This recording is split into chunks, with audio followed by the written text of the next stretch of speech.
여러분 반갑습니다. 네, 건강하게 잘 지내시죠? 네, 오늘은 우리가 7주차 바울의 회심과 사도직에 대해서 한번 공부를 해보는 시간이에요.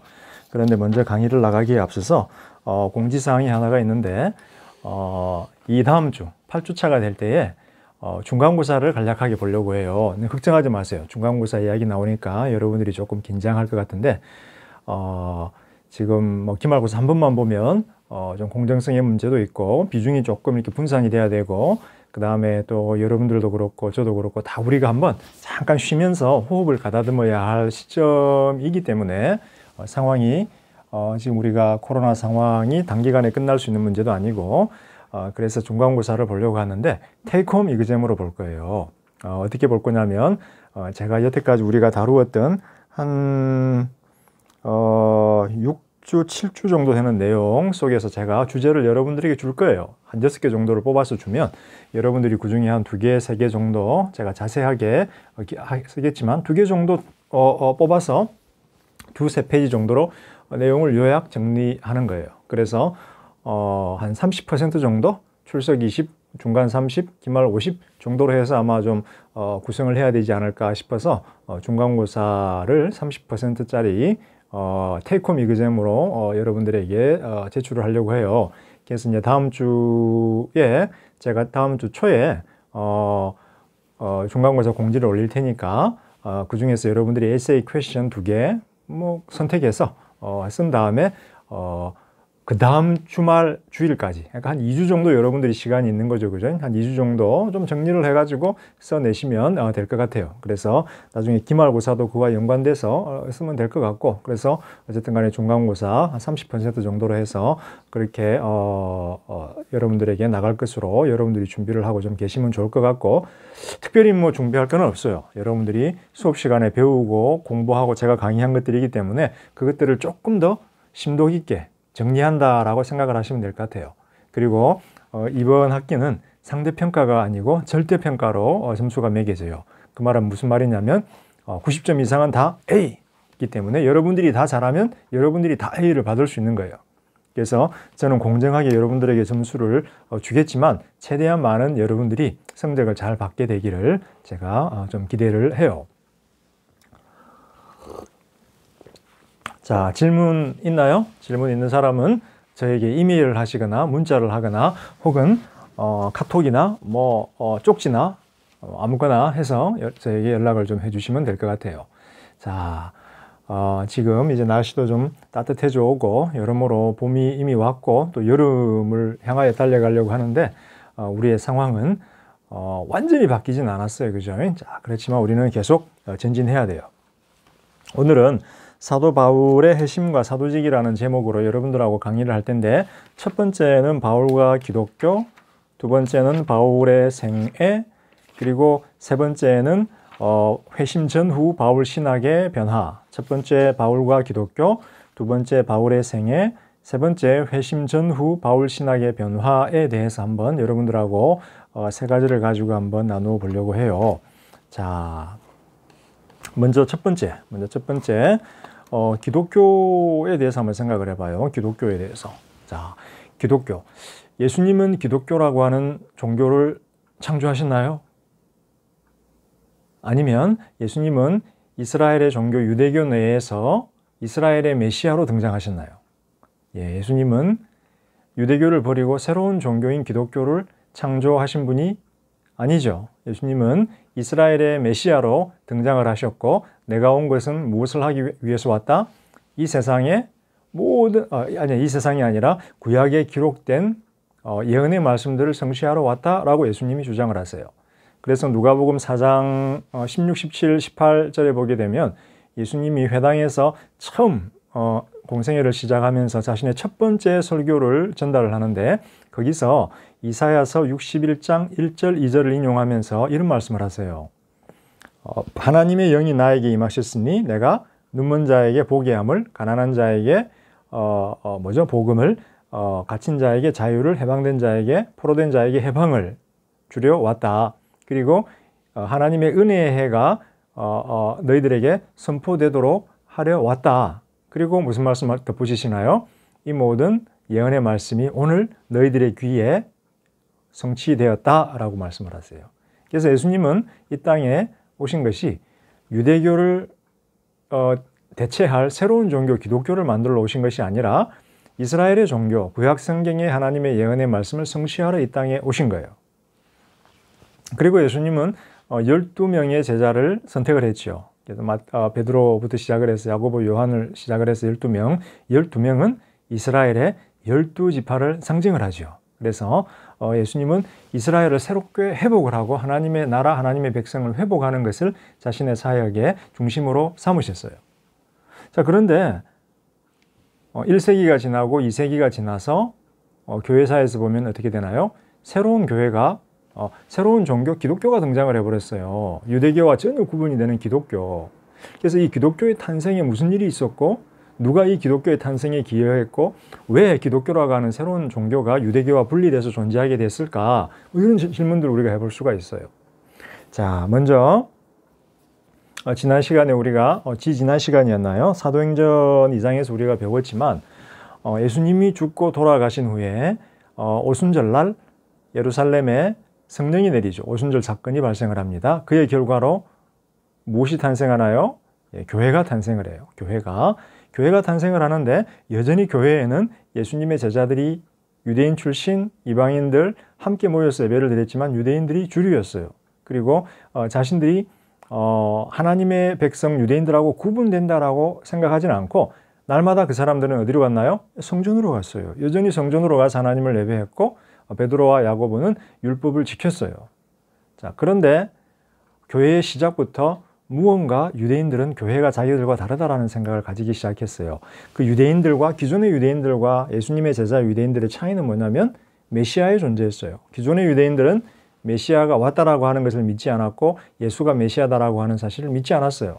그런데 예수님의 제자들은 약속된 메시아가 왔다, 그리고 예수님이 바로 메시아이다 라고 하는 이 견해를 가졌어요. 그래서 예수가 메시아이다 라고 하는 이 견해를 중심으로 기존의 유대인, 그 다음에 예수님의 제자가 된 유대인 이렇게 나누어졌어요. 예수는 메시아이다. 자, 이 메시지 때문에 사도 바울은 그 전에 바리새인으로 컸죠. 바리새인 사울은 유대교에 속해 있으면서 예수님의 제자들을 핍박하기 시작했어요. 왜? 예수가 메시아이다 라고 하는 제자들의 주장에 동의할 수가 없었기 때문이에요. 자, 그런데 그 부분에 대한 내용은 조금 이따 다루도록 하고 일단 지금 여러분들하고 한번 제가 같이 이야기해 보고 싶은 거는, 자, 신약 성경 안에는 몇 권의 책이 있나요? 27권이 있어요. 27권이 있는데 복음서가 4권이 있죠. 마태, 마가, 누가, 요한. 자, 그러면 제가 한번 여기 써 볼게요. 복음서가 자, 여기 한번 써 볼게요. 자, 사복음서 중에서 누가복음은 누구죠? 바울의 제자 누가에 의해서 쓰여졌어요. 그리고 사도행전도 그에 의해서 쓰여졌어요. 누가복음, 사도행전이 벌써 신약 성서의 4분의 1이에요. 길이상으로. 4분의 1. 그 다음에 바울 편지 몇 개인가요? 13개. 로마서, 고린도, 전후, 갈라디아, 에베소, 빌립보 13개. 그 다음 히브리서 어떤가요? 히브리서는 바울이 썼다라고 믿어져서 교회에 의해서 정경화가 됐지만 지금 현재 학자들은 히브리서의 저자가 바울이 아니라 바울의 유대인 출신 제자였을 것이다 라고 추정을 해요. 그렇지만 히브리서의 신학적인 내용은 바울 신학을 굉장히 깊게 모방을 하고 있고 많은 영향을 받았어요. 그 다음에 베드로 후서에 보면, 베드로라고 알려져 있지만 베드로 후서에서는 3장에서 바울의 서신서들을 구약 성경처럼 조심해서 읽어라, 바울의 권위를 인정을 해주고 있어요. 자, 그러면 몇 개인가요? 13개, 14개, 15, 16, 17개. 27개 중에서 17개의 신약 성서 책이 바울에 의해서 쓰여졌거나 바울을 존중하거나 바울을 공경하는 자들에 의해서 쓰여졌어요. 다시 말하면 성경을 정경화시킨 교회가 2세기 교회들이에요. 1세기에는 기존에 각각의 책들이 쓰여졌고 2세기에 이제 신약 성경으로 묶었는데 이 2세기 교회가 어떤 교회들이었을까요? 유대인 출신 교회들이었을까요? 이방인 출신 교회들이었을까요? 이방인 교회들이었어요. 그러면 신약 성경을 형성하고 신약 성경의 현재의 모습을 만든 교회는 누구였다? 이방인 교회. 이방인 교회는 자신들의 시작을 누구에게서 찾는다? 예, 바울에게서 찾는 거예요. 그래서 신약 성경의 정경화와 현재의 형태에 가장 지대한 영향을 끼친 인물은 어떻게 보면 바울이에요. 그리고 우리가 현재 기독교라고 부르는 것은 이방인 교회에 의해서 형성된 이방인 교회의 신앙을 대표적으로 표현하고 있어요.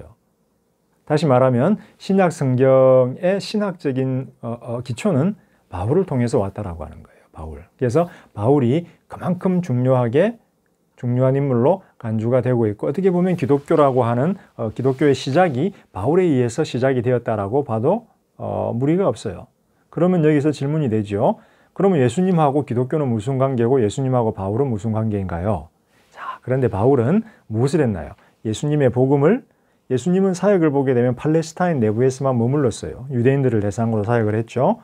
그렇지만 바울은 예수님이 팔레스타인 내부에서 유대인들에게 복음을 전하면서도 가난한 자, 죄인들, 이방인들에게 복음을 전하는 모습을 봤어요. 다시 말하면 유대인들이 그어놓은 경계선을 넘어서 복음을 가지고 나아가는 것을 바울은 보았어요. 그래서 바울은 자신이 예수님의 부활한 예수에 의해서 부름을 받아서 이방인들에게 복음을 전해라 라는 명령을 들었을 때 예수님이 행하던 것을 더 확장시켜서 이방인들에게 복음을 가져가는 것으로 이해했어요.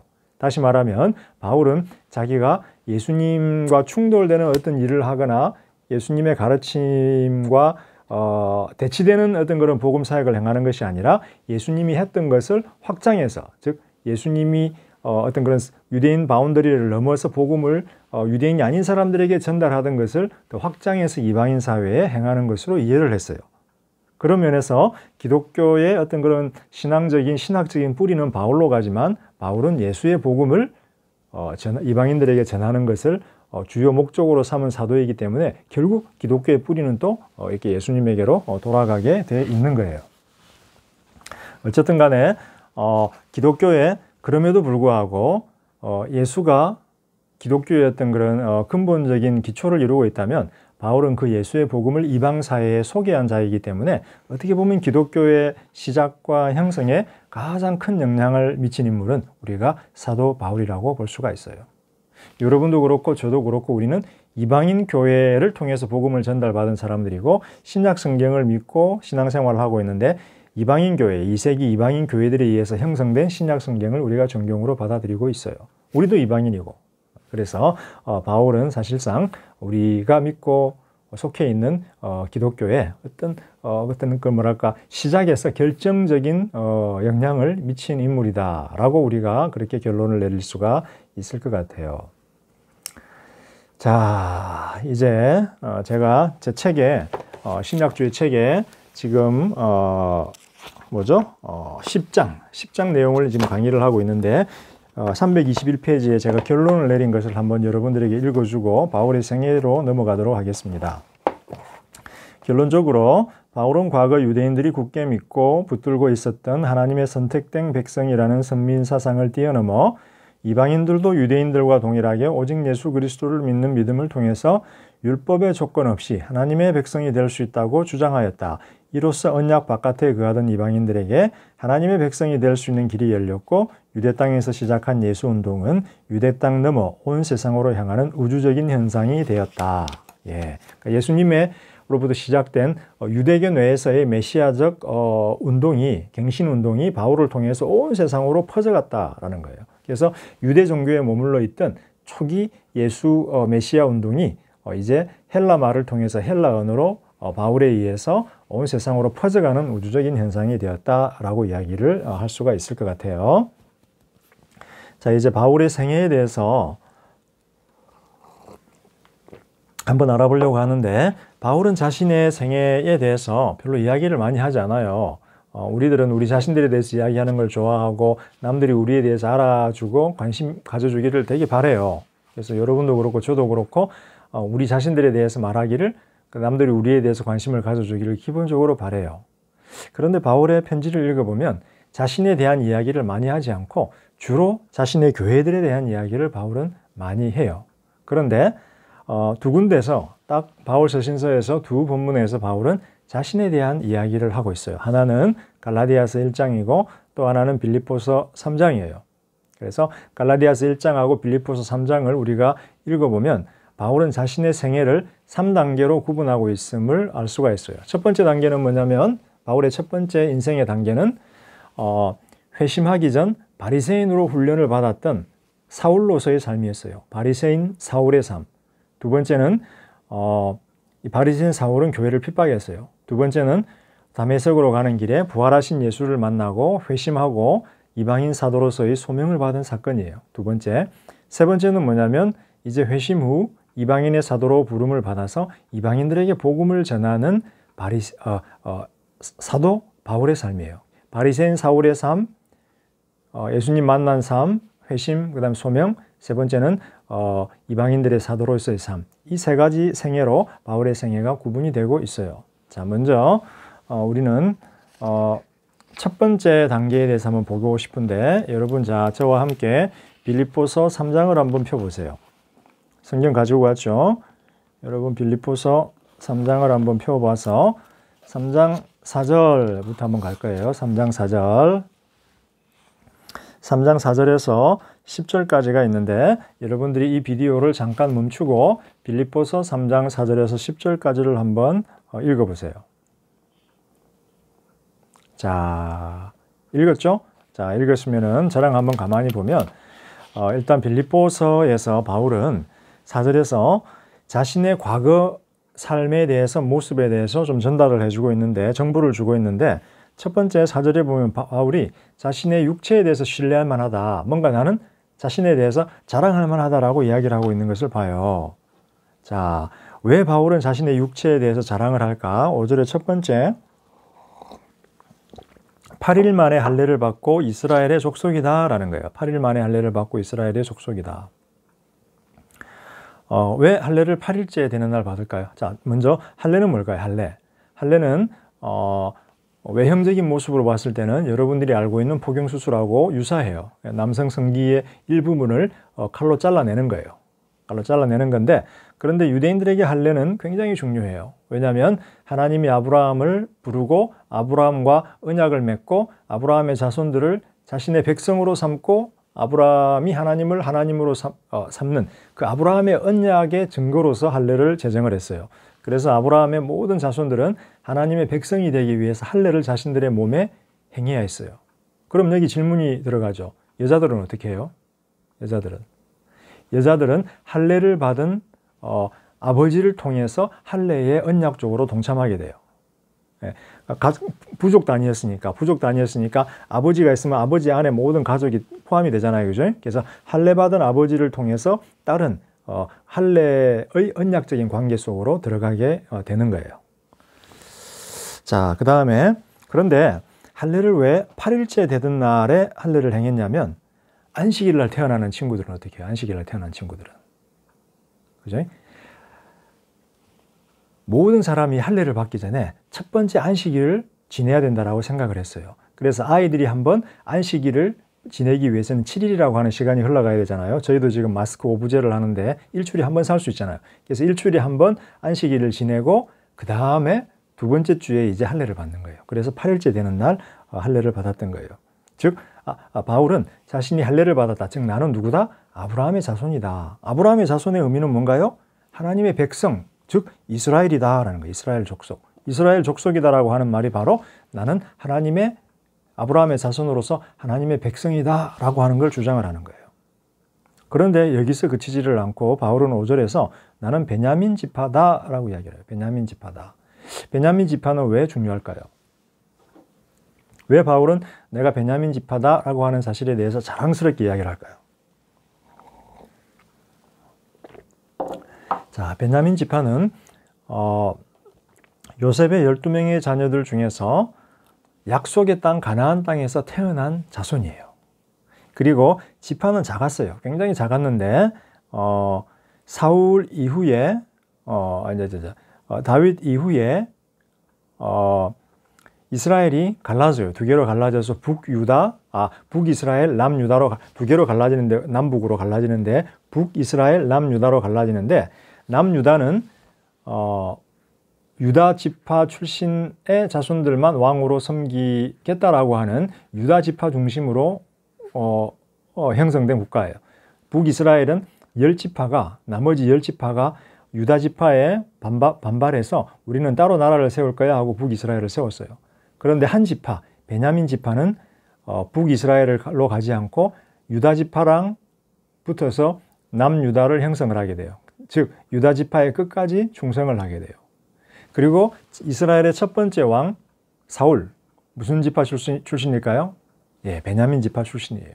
그래서 베냐민 지파는 가장 작은 지파였지만 첫 번째 왕 사울을 배출한 지파라는 자부심이 있었고 배신하지 않고 유다 지파의 끝까지 충성을 다했다라고 하는 그런 자부심이 있었던 거예요.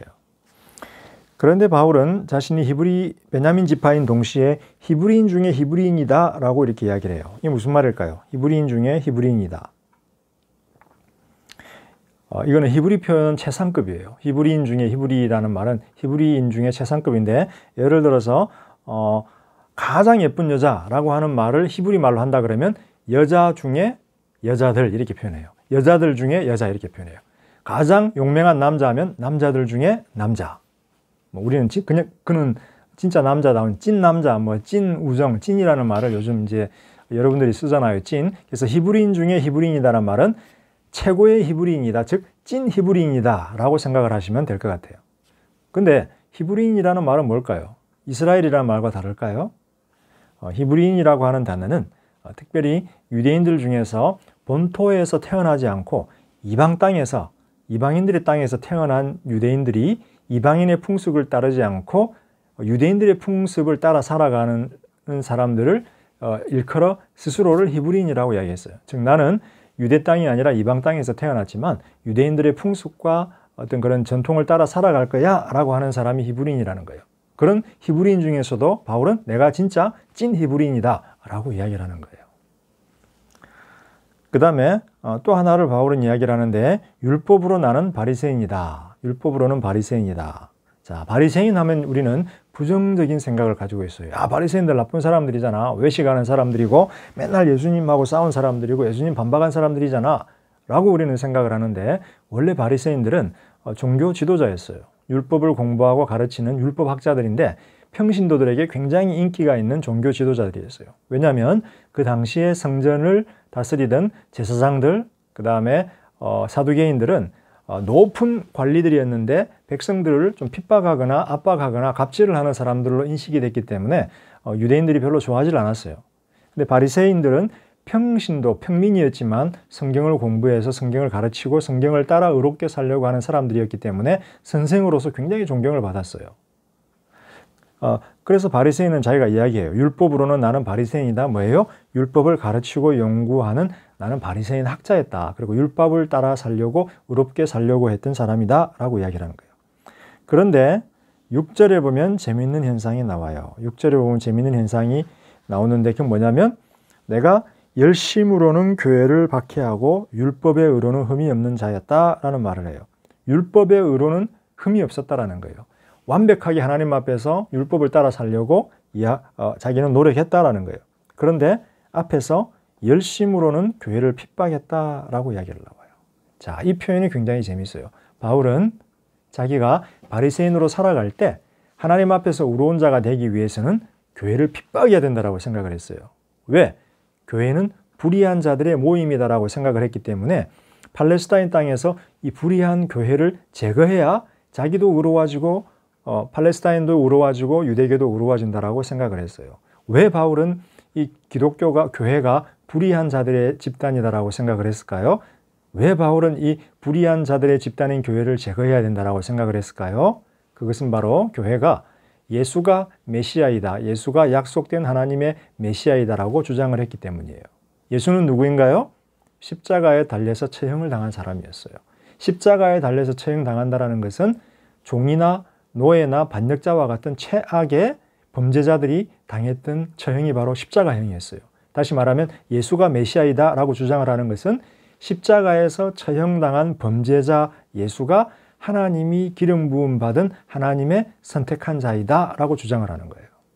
이 메시지는 바울의 입장에서 불의한 메시지였어요. 그래서 바울은 회심하기 전에 율법에 너무 열심이었고 너무 하나님 앞에서 의롭게 살려고 생각하고 주도한 나머지 불의하게 보이는 교회를 핍박하는 결과를 빚었어요. 그래서 사도행전 7장, 8장에 보게 되면 스데반이 순교당할 때 그 옆에서 스데반에게 돌을 치는 자들의 옷을 이렇게 맡고 있던 자가 바로 청년 바울이었어요. 사울이었어요. 그 당시엔 사울이죠. 이름 바꾸기 전에 청년 사울이었어요. 그래서 바울은 자신이 예수를 만나기 전에 의에 너무 열심히 있었기 때문에 교회를 핍박하던 자였다라는 거예요. 이 교회를 핍박한 경험이 바울의 머릿속에서 평생 트라우마로 따라가요. 그가 아무리 사도가 되었어도 아무리 열심히 복음을 전했어도 과거 자기가 교회를 핍박한 사실에 대해서 바울은 죄책감을 항상 가지고 있었어요. 자, 여러분 10분간 휴식을 하도록 하고 이제 잠시 후에 바울의 회심 후 바울의 선교에 대해서 한번 배워보도록 하겠어요. 자, 여러분 잠시 후에 봐요.